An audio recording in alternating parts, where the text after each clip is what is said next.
Hello everyone, Underwriting Guy here for another week. This week is short and sweet, but I feel as a lot of mortgage professionals are not aware of how to properly document the sale of a personal item for assets to close. So let's dive in.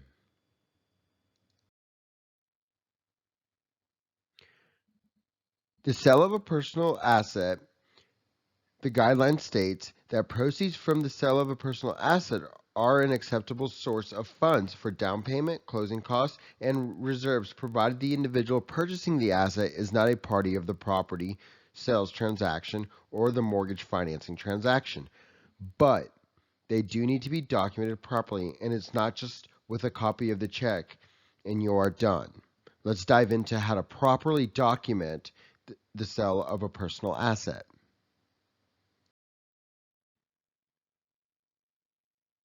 The documentation, both Fannie and Freddie are one and the same, and FHA also has a similar guideline, but it's a little bit different.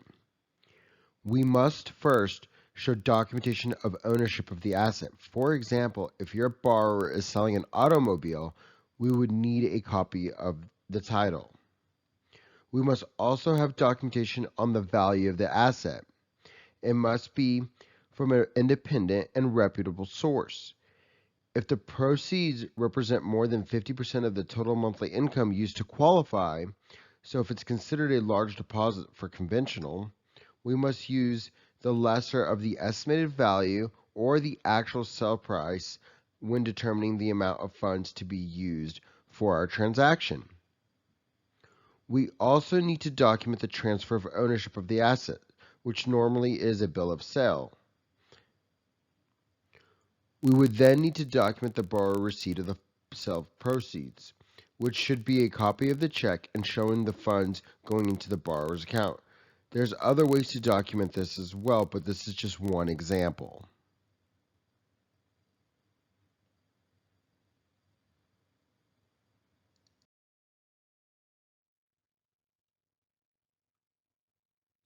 Well, guys, as I said earlier, this week was short and sweet, but I've had a lot of questions around this come up recently from mortgage professionals. Thank you guys for tuning in, and please make sure to like, share, and subscribe. As always, see you guys next week.